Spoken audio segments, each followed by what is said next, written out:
Allah subhanahu wa ta'ala tells us in the Quran about other creations beside us. He tells us that He created the malaika, the angels, first. And these malaika or angels are created from pure light, which explains why you can't see them.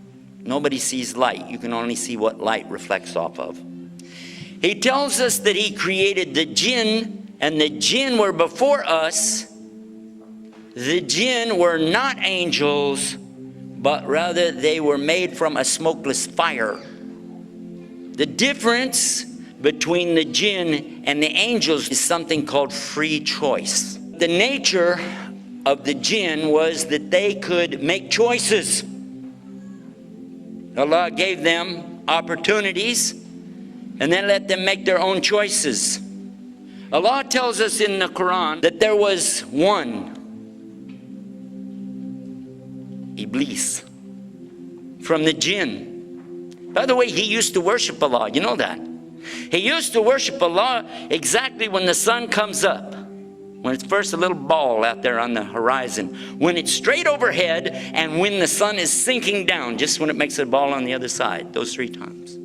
And that's the 3 forbidden times for us, isn't it? Yeah. But when Allah created the best of His creation, human beings, Adam, He commanded all of creation, bow down, for I have created the best of my creation. And all creation obeyed Allah and bowed down, illa Iblis, except for Iblis. Because of what? What was the word that Allah used in Quran? Because of his what? His what? Kibr. His kibr. And what is the problem with kibr? Kibr from the root kabara. There's another word that comes from this same root, akbar. And who is akbar? Allah subhanahu wa ta'ala. Allahu Akbar. Allahu Akbar. So whenever a person stands up and says, well, I want some of that for me. Doesn't work. Allah does not accept any partners, no associates. There are no gods beside God.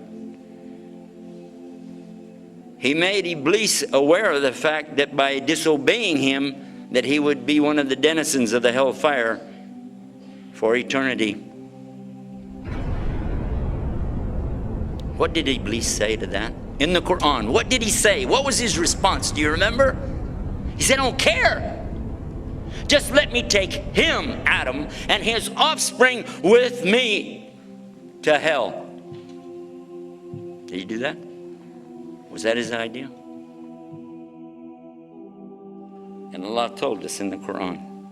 I'm in Surah Baqarah right now, chapter 2, verse 208. O you who believe, enter into Islam perfectly. Do not follow the footsteps of the shaitan. Verily, he is to you a plain and open enemy. What were the footsteps of the shaitan? Part of his footsteps was he worshipped Allah. Part of his footsteps were that he was elevated up really high, actually, to the level of angels, although not an angel himself, right? But the footsteps that we're talking about here is when somebody starts getting so proud. Look at me. Do you know who I am? And this is kibr. Riya leads to kibr. Kibr leads to shirk. And shirk leads to the hellfire. And may Allah save us from that. So this is really a good lesson for all of us to be aware of. Of course we know drinking alcohol, taking drugs, illegal sex, killing people, all of these things are horrible. Everybody knows this is wrong. But a lot of times we overlook the fact that we were also commanded not to have this kind of false pride. And when I say we, I'm talking about all. Because this stands for the Jews in the Old Testament, the Christians in the New Testament, and the Muslims in the Last Testament. The same exact teaching. Get down off your high horse and walk along with the rest of the people. That's an expression we got down where I come from.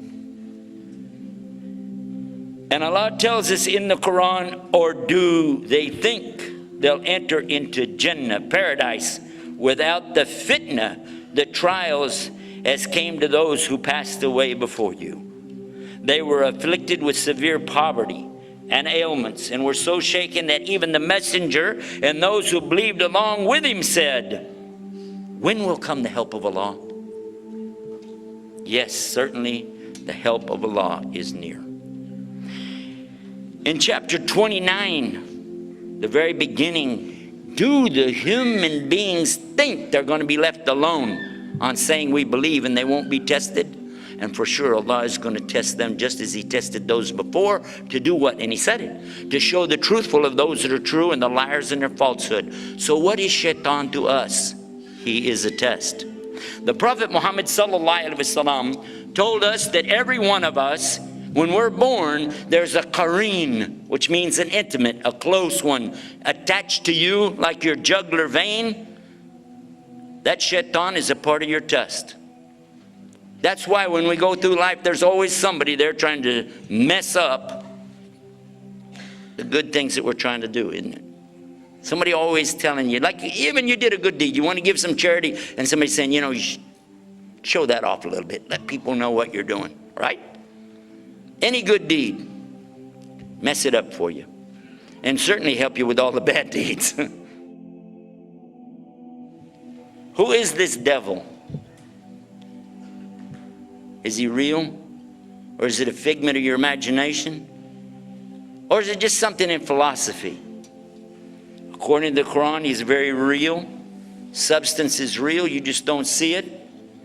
He lived before us, he's still alive today. That's an amazing subject right there, isn't it? That's amazing. Sometimes I hear Muslims tell me if I just had more knowledge, more knowledge. How many times have you heard that? If we just had more knowledge. I'd like to encourage all of us to have more knowledge, because definitely this is something important in Islam, but at the same time, do you think just knowledge by itself is going to save you? Is that going to be your salvation? Because wouldn't you think that the devil has got some knowledge by now? I mean, after all, he was a witness to the creation of Adam himself, true or false? And he knows. I mean, he's been around. He's tried to mess up every single prophet. You heard Dr. David Milliken talking about Jesus being tempted by the devil. Right? Even the devil tried to bother Muhammad, and then finally Allah subhanahu wa ta'ala made his qareen submit. But even then the shaitan kept trying to bother him, didn't he? Try to bother all the Muslims. Where did evil come from? Did you want to know that? A lot of people will tell you evil came from the devil. They said it. I heard a lot of people tell me that. Comes from the devil. But if it came from the devil, that means the devil has power. Does the devil have any power? If he does, that means that Allah's got competition. If Allah has competition, then there's a power split out there somewhere, and that means shirk. And we don't believe in that. So according to us, nobody created evil except Allah. Allah created evil. How many think that's a mistake? Is that a mistake?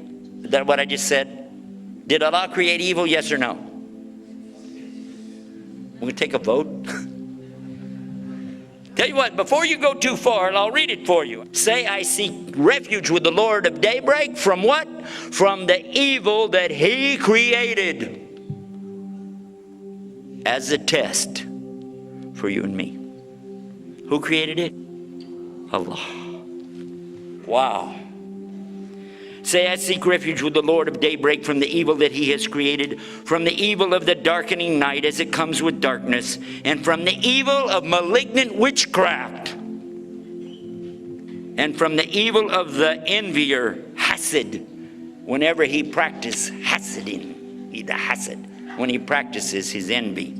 And by the way, that's a commandment in the Old Testament for the believers in the Bible. It's like the last commandment, not to have envy. Same religion sent by God to the people before.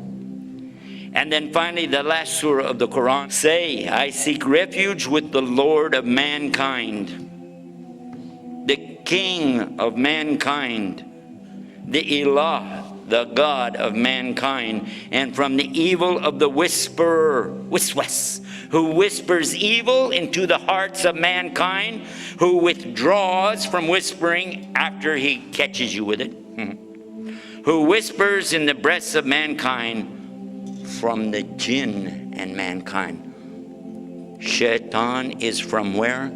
From both jinn and men. So there are devils that we don't see, and some devils that we do see every day. And some of them we even voted for.